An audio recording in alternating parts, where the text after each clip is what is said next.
Hello, as promised, this is my 1 week update. It's a couple of things have happened in the last couple of days since I last recorded.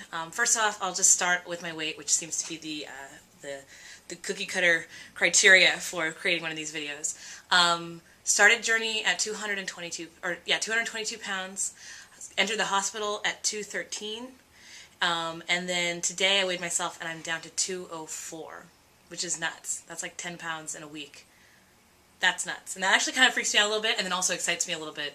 And I'm like going between being really excited about that and feeling really guilty about it, but really happy about it.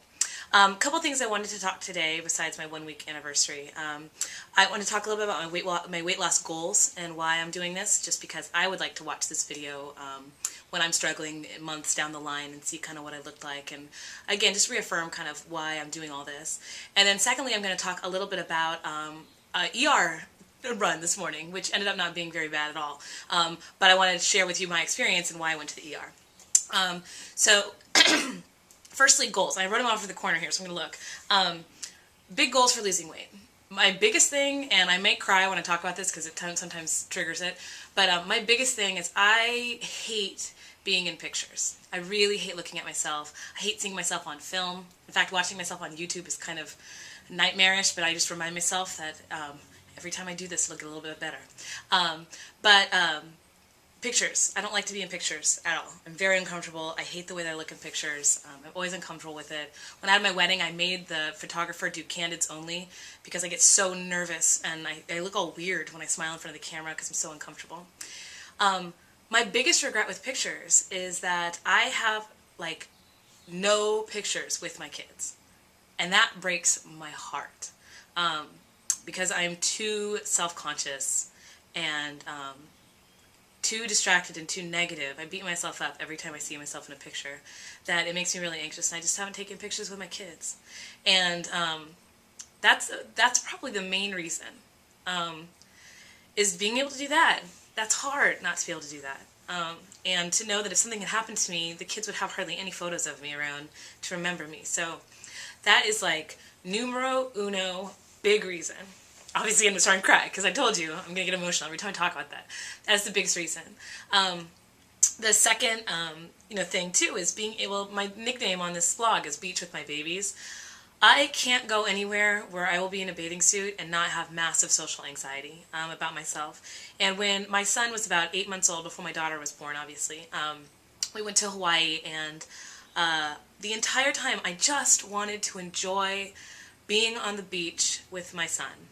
And no matter how much I wanted to to give my attention to him, and how much I wanted to just experience the joy with him, the entire time I could not stop the negative self-talk, thinking that people are watching me, judging at me, looking at me, being self-conscious all the time. It was so distracting, and I feel like I was robbed of some really quality moments, a lot of quality moments with the beach. I used to love to swim, and so that's another big reason why I'm doing this.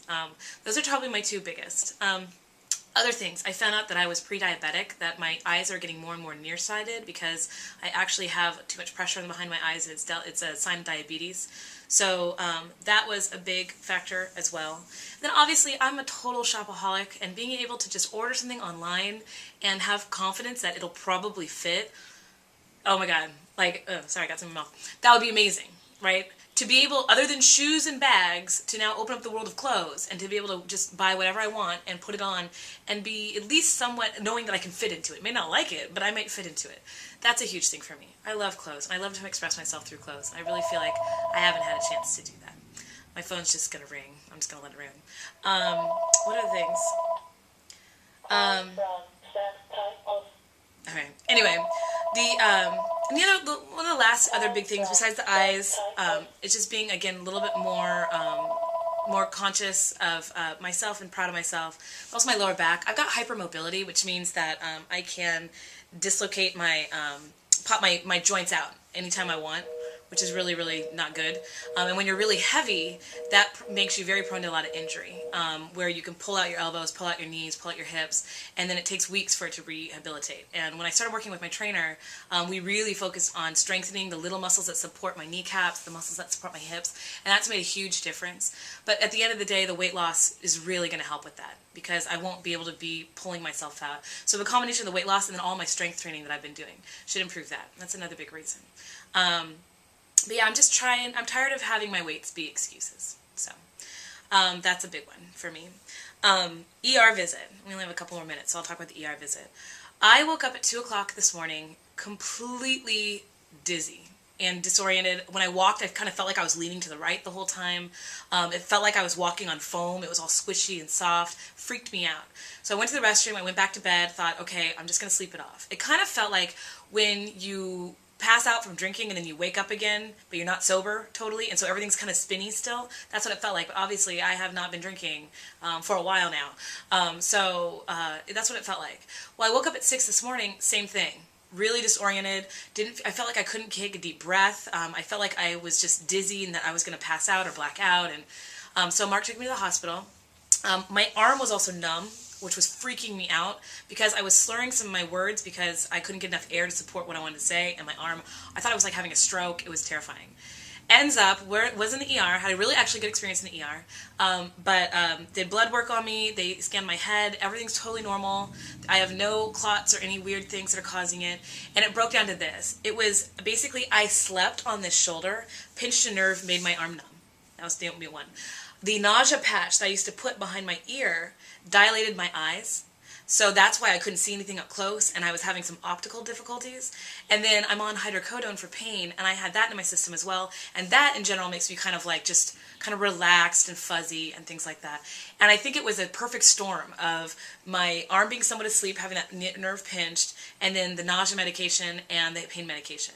But my heart, everything was totally fine. I got discharged, and I'm good. So I'm not doing the nausea patch. So those of you who are dealing with nausea and they ask you to take a patch, you may want to see how it's going to interact with the hydrocodone, because mine didn't interact very well. So either I had a choice, either stay on the hydrocodone or keep the nausea patch and take Tylenol. But since I haven't been having really bad nausea, I decided just to stay with the hydrocodone because it helps the most for eating and just for comfort. And I'm not going to use the nausea patch. And then I might use my nausea patches a little bit later once I'm off the codone. So those are my two kind of big stories today. I'm back here. I'm supposed to sleep today a lot. I pushed it too hard again.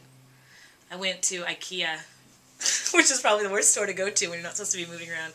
Went to IKEA and we went to Home Depot because we're remodeling my bathroom. And I ate and I drank. I'm not dehydrated. I've been really good about getting my food and water in, but just all that walking was enough to make me really tired last night. And then I think that my energy was so depleted that it gave me those effects that took me to the ER. So I'm going to have a neurological appointment. Neurology's going to call me in probably a week or two just to double check everything. And I was like, fine. I don't want anything going wrong with my brain. So they're going to check things out just to double check, but they don't think anything's serious. And yeah, it wasn't dehydration or anything else. Had the pleasure of having another IV. I hate IVs. But yeah, so everything's going good. 10 pounds down. It's pretty positive. Still would do it again in a heartbeat, even with the ER visit.